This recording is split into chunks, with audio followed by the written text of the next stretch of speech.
जैसे हम भगवान के भक्त महापुरुषों को प्रणाम करते हैं, ऐसे हम अपने देश के भक्तों को प्रणाम करते हैं, जो हमारे देश का मंगल सोचे, हमारे देशवासियों का मंगल सोचे। वो हमारा हृदय है। एक व्यक्ति से अगर पूरा गांव नष्ट हो रहा हो, अगर एक जिला एक गांव से नष्ट हो रहा हो, अगर एक जिला से पूरा देश नष्ट हो रहा हो, तो उसको शासन में ले लेना चाहिए। बस आपका चिंतन सही होना चाहिए, धर्मयुक्त होना चाहिए, कोई परास्त नहीं कर सकता। ये तो बाहरी सुरक्षा है। आंतरिक सुरक्षा भगवान की होती है, जिसमें वो दिव्य शक्तियां तुम्हारे साथ रहेंगी कि ये चूक हो जाए तो हो जाए, लेकिन वो चूक करने वाली नहीं। MS बिट्टा जी, आप राधे राधे महाराज जी। श्री हरिवंश, आपके चरणों में कोटि कोटि प्रणाम। हे गुरुदेव, मेरे ऊपर 14 बार हमले हो चुके हैं। महाराज जी, आप आगे लिख रहे हैं कि इन्होंने जब भी प्रभु से कुछ मांगा मातृभूमि के लिए, तो इनका दर्द भी गायब हुआ है, एक शक्ति ने इनको संभाला है। और 20 साल पहले मेहंदीपुर बालाजी महाराज जी से आपने देश के लिए मांगा था, वो इनको मिला भी। और राम सेतु तोड़ने की जब बारी आई तो इन्होंने कसम खाई थी कि राम सेतु नहीं टूटे, तो वो भी सफल हुई। महाराज जी, जिसने मुझे आज तक इस देश की सेवा करने के लिए बचाए रखा, ऐसी कृपा की प्रभु ने। क्या हम देश के लिए और दूसरों के प्राणों की रक्षा के लिए कुछ भी मांगते हैं तो भगवान पहले सुनते हैं? और अगर ऐसा है गुरुदेव, तो सारा विश्व अपने देश की सुरक्षा और उन्नति के लिए मांगे तो भगवान सुनेंगे? भगवान का एक स्वभाव है, बहुत करुणामय स्वभाव है। जब हम अपने भोग की सामग्री अपने सुख के लिए मांगते हैं, तो ये पुकार थोड़ा विलंब से जाती है प्रभु के कान में। उसके लिए फिर आपको योग्यता दिखानी पड़ेगी। और अगर दूसरे सुख के लिए, दूसरों के हित के लिए, देश के लिए, विश्व के लिए, या किसी व्यक्ति के लिए, या पशु पक्षी के लिए भी, वो तत्काल बात होती प्रभु से। इसमें बिल्कुल संशय नहीं।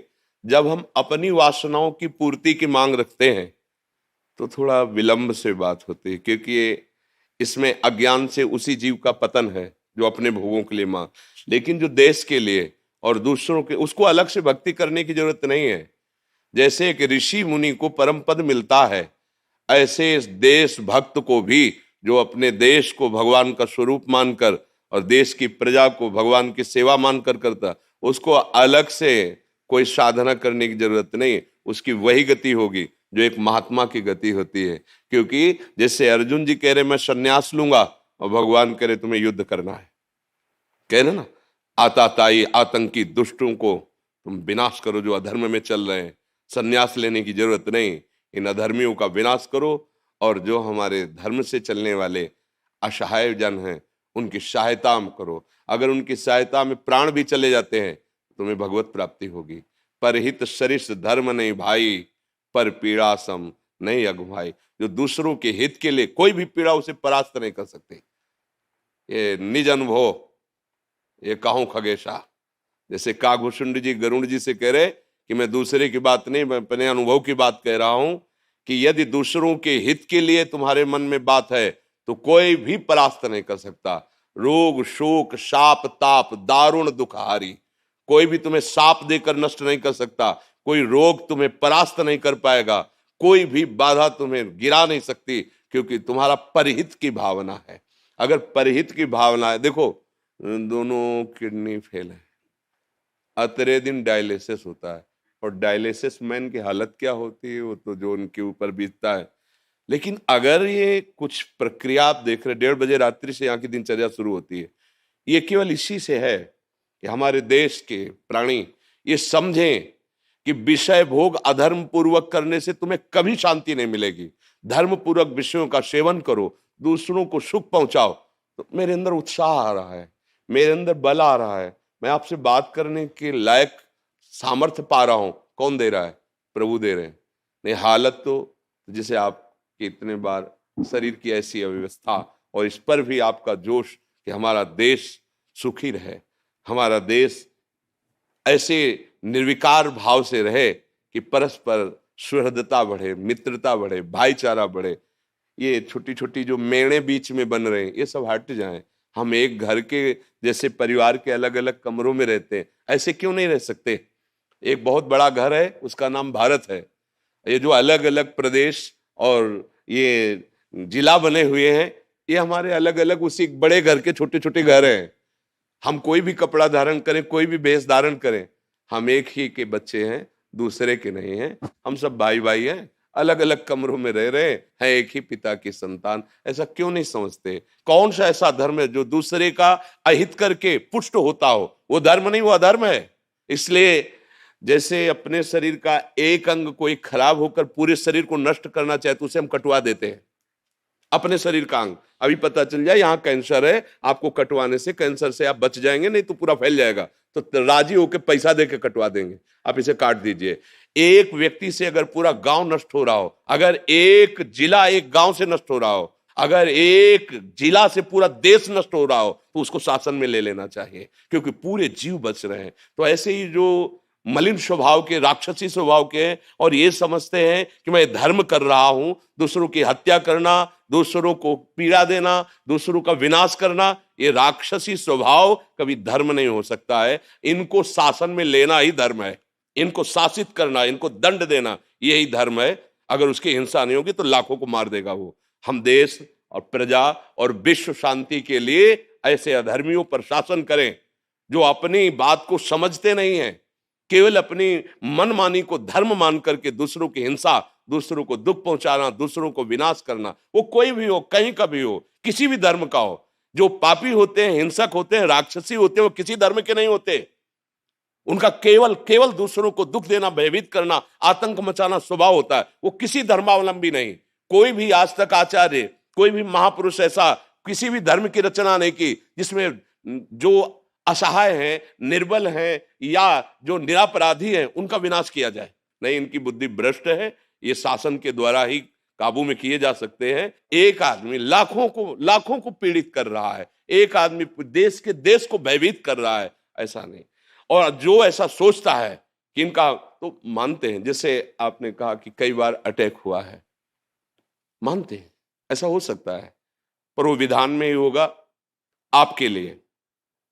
आपके अनंत जन्मों के कर्मों का हिसाब नष्ट हो रहा है, ऐसे बाल बांका नहीं हो सकता। ध्यान रखना, धर्म करने से जो पीड़ा प्राप्त होती है, धर्मात्माओं को सदा पीड़ा झेलनी पड़ी। इतिहास साक्षी आप देख लो, अब गुरुजनों को देख लो, गुरुवाणी में जो वर्णन देखो, गुरुजनों को कैसा अधर्मियों के प्रति और अपने धर्म के प्रति दोनों भाव को देखिए, तो भारी कष्ट को सहते हुए महापुरुषों ने धर्म की रक्षा की है। उनके शरीरों को भी कष्ट दिया गया है और उन शरीरों के कष्ट को सहा है, हंसते हंसते सहा है। तो जैसे आप चल रहे हैं, फिर ये कह दे कि अगर तुम ठीक कर रहे हो तो तुम्हें कष्ट क्यों है? जैसे कोई कह देना कि आप समझते हो कि मैं धर्म कर रहा हूं तो फिर आपका शरीर क्यों ठीक नहीं? तो बचपन से बाबा जी हैं, कभी चींटी को जानकारी से मारा हो ऐसा मुझे याद नहीं, दोनों किडनी खराब है। क्यों? अनंत जन्मों का हिसाब है, उसको पावन करके प्रभु हमें बुला रहे। पूरा कपड़ा मलिन था, धुलाई हो रही तो ऐसे जैसे धर्मात्मा पुरुष, देश रक्षक पुरुष है, उसके प्रति सोचे ना कि देखो ऐसा, तो ऐसा मत समझो, मालिक वो पद देने जा रहा है उनको जहां तक तुम्हारी दृष्टि भी नहीं पहुंच सकती। मतलब यहाँ का जितना पुरस्कार है वो यहीं रह जाएगा ना। एक पुरस्कार ऐसा है जो हमें पार कर देगा, वो गुरुवाणी, वो गुरु कृपा, वो भगवत कृपा। तो हमारा हृदय आपके साथ है, शरीर भले साथ न हो। हम अपने देश से बहुत प्यार करते हैं, देश के लिए प्राण त्यागने के भी उत्साह रखते हैं। तो हमारा देश हमारे लिए भगवान है। जब हम किसी भी आर्मी के जवान को देखते हैं तो अंदर से हम उसे सल्यूट करते हैं, अंदर से उसे सर झुकाते हैं। प्यारे, हम बाबा जी बन करके धर्म के मार्ग में चल रहे हैं, तुम एक वीर बहादुर होकर कष्ट सहते हुए हमारे देश के लिए, हमारे लिए उसके छोटे छोटे बच्चे हैं, उसकी पत्नी है। कौन चाहता है ऐसा कि कम से कम एक बार एक दिन में सेवा की, लौट के अपने परिवार तो आ गए? ये आएगा कि नहीं आएगा उसको खुद भी विश्वास नहीं है कि पता नहीं किधर से गोली आके कहां से पार हो जाए, और वो रात दिन कैसी भी परिस्थिति हो। ऐसा नहीं, बहुत सुंदर इनकी साधना है, हम इनको प्रणाम करते हैं। ऐसे ही हमें जब कोई देशभक्त मिलता है, जब आपको बताया कि देशभक्त है, तो हमारा हृदय, हम भले खड़े नहीं हो पाए रोग के कारण, लेकिन हृदय से खड़े होकर स्वागत किया है कि हम अपने देशभक्त को प्रणाम करते हैं। जैसे हम भगवान के भक्त महापुरुषों को प्रणाम करते हैं, ऐसे हम अपने देश के भक्तों को प्रणाम करते हैं, जो हमारे देश का मंगल सोचे, हमारे देशवासियों का मंगल सोचे। वो हमारा हृदय है और उसे आशीर्वाद मांगने की जरूरत नहीं। जब कह रहे हैं कि हृदय ही साथ है, तो आशीर्वाद क्या चीज होता है? हृदय ही साथ है। बिल्कुल आप निर्भय रहिए, निश्चिंत रहिए और निशोक रहिए, और जब तक श्वास है तब तक देश सेवा में। बस अंतिम तो फतेह ही फतेह है ना। अंतिम तो फतेह ही है जब धर्म से चला जाता है। देखो, हमें बहुत ये प्रसंग हृदय में आनंद प्रदान करता है।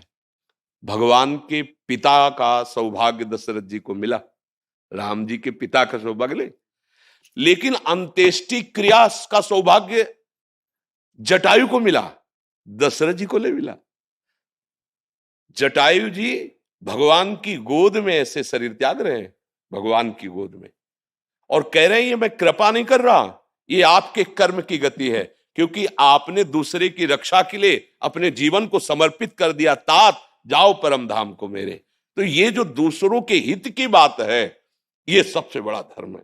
भगवान उसको बहुत प्यार करते हैं। अगर हम तपस्या भी अपने लिए कर रहे हैं ना, तो कोई खास बात नहीं है, ध्यान रखना।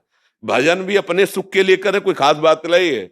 जब हमारी तपस्या, हमारा भजन हमारे देश के लिए और हमारी देश के समाज के लिए हो, वही सार्थक है। तो वही तो आप भी कर रहे हैं। आपकी सोच, आपका चिंतन, आपका प्रयास हमारा देश सुख में रहे, हमारा देश इन आतंकी हमलों से बचा रहे, हमारे देश में कोई ऐसे कुमार्गामी प्रवेश न करे जो हमारी भोली प्रजा को नष्ट करें, कष्ट दे। बात तो एक ही है। हम यहां बैठे भजन बल से सोच रहे हैं, आप बाहुबल, ऐश्वर्य बल, कानून बल, इनके द्वारा आप सुरक्षा कर रहे हैं। तो बात तो दोनों ही, हम दोनों एक पिता की संतान, हम दोनों का एक ही कार्य है। भेष अलग अलग है, उद्देश्य एक ही है। हमारी तपस्या, हमारी श्वास, हमारा अनुभव, हमारा ज्ञान हमारे देश के लिए है, विश्व के लिए है। जो हमारी बात माने, जो हमारी बात सुन ले, निहाल हो जाएगा, उसको पकड़ लो केवल। तो ऐसे ही आपका है ना कि जो हमारे पास धन है, जो हमारे पास योग्यता है, जो हमारे पास बल है, जो हमारे पास शासन है, हमारी राज्य की रक्षा हो, हमारे देश की रक्षा हो, हमारी प्रजा सुखी हो, यही भगवत मार्ग है। बहुत अच्छा लगा।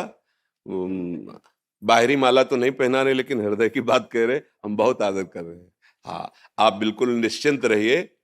जो आशीर्वाद मिल गया, जो पूछना चाहता था वो जवाब मिल गया। बिल्कुल आप निश्चिंत रहिए। आप खुद अनुभव करेंगे, जैसे आप अनुभव किए हैं पीछे, ऐसे आप खुद अनुभव करेंगे कि हरि और गुरु की कृपा क्या होती, संतों की कृपा क्या होती। वो ऐसे थोड़ी होता है कि माथे में हाथ रख दिया तो ये तो दृष्टि और संकल्प हो जाए तो मूकम करोति वाचालम पंगुम लंघयते गिरिम यत कृपा तमहम बंदे परमानंद माधवम। मूक भी वेद बोल दे और लंगड़ा भी पहाड़ चढ़ जाए, छोटा सा सांप का बच्चा गरुड़ को खा जाए।